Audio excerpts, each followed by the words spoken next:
प्यारे बच्चों, पिछले वीडियो में मैंने आपको आहार नियोजन से संबंधित कई सारे बहुविकल्पीय प्रश्न पूछे हैं।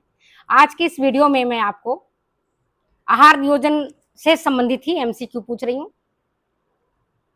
जो विभिन्न कॉम्पिटिटिव टेस्ट के लिए जरूरी है। सनातन संस्कृति करके इसके पहले एक और चीज बता रही हूँ आपको। मेरा एक दूसरा चैनल है सनातन संस्कृति, जिसमें मैं धार्मिक बातों से जुड़ी हुई बातें बताती हूँ। अच्छा लगता है मुझे बताना, धर्म कर्म से जुड़ी हुई हूँ, क्योंकि मुझे पता है ईश्वर चाहते हैं वही होता है, हमारे चाहने से कुछ नहीं होता है।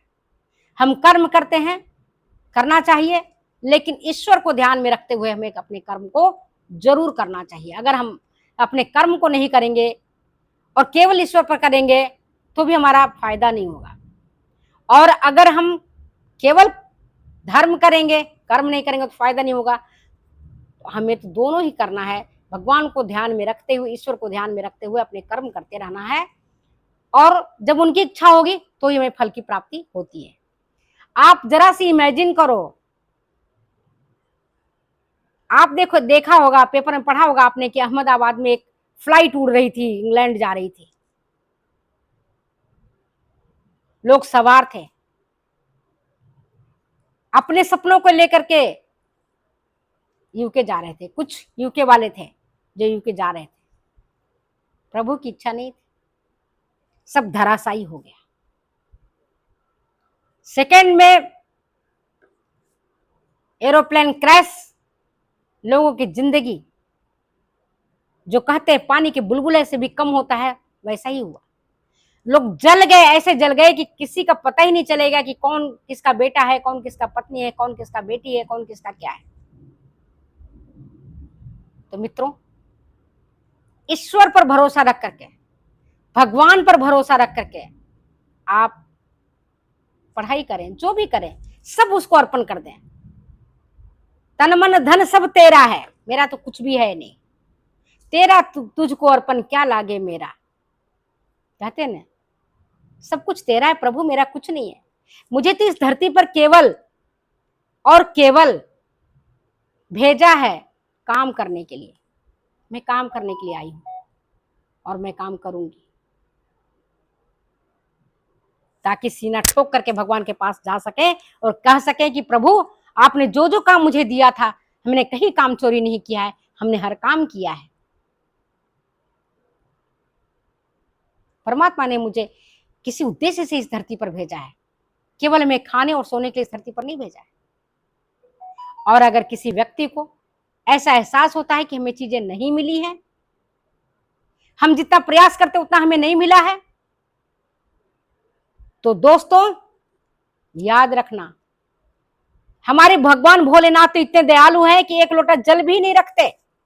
अगर कभी आपने भगवान भोलेनाथ को एक लोटा जल भी चढ़ाया होगा, तो परम पिता उस जल को भी, उस लोटे को गागर में बदल करके उसको धन धान्य से भर करके आपको वक्त पर दे देंगे। अगर आपने एक बार राम नाम भी बोला है तो राम कभी आपको व्यर्थ नहीं जाने देंगे, लेकिन विश्वास के साथ आपको काम करना पड़ेगा, मन से आपको काम करना पड़ेगा, मन से आपको लगना पड़ेगा। चलिए हम क्या बताएं आपको, आप तो खुद जानते हैं, जब ऊपर वाले की कृपा होती है तो छप्पर फाड़ के देता है, पता ही नहीं चलेगा क्या क्या दे दिया। और जब उसको लेना होता है तो क्षण नहीं लगाता, सेकंड नहीं लगाता, और धराशायी हो जाता है। जो आप देखते हो ना, धमौली उत्तर काशी की क्या हाल हुआ, पंजाब देख रहे हो डूब रहा है, काशी देख रहे हो कई सारे घाट समाहित हो गए, कितने का मकान अभी मुहूर्त भी नहीं हुआ था गंगा में समा गए। ईश्वर की लीला है। तो हमें परम पिता पर विश्वास रख करके अपने काम करना चाहिए। जो भी करो सब उसको अर्पित कर दो। वो दुख में रखे तो उसकी मर्जी, सुख में रखे तो उसकी मर्जी, सफलता दे उसकी मर्जी, विफलता दे उसकी मर्जी। हम उनकी बातों का अनुसरण करके ही आगे बढ़ सकते हैं, इसके अलावा हमारे पास दूसरा कोई चारा नहीं। तो दोस्तों,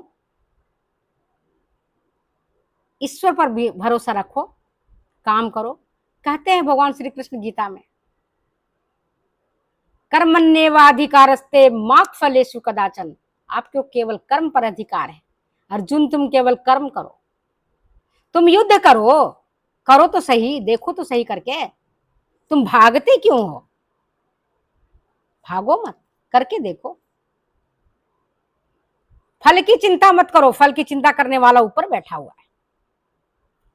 हमें तो अपना केवल चित्त लगाना है उनके प्रति, मन लगाना है उनके प्रति। चिंता वो करेंगे, मैं नहीं करूंगी। Okay, bye.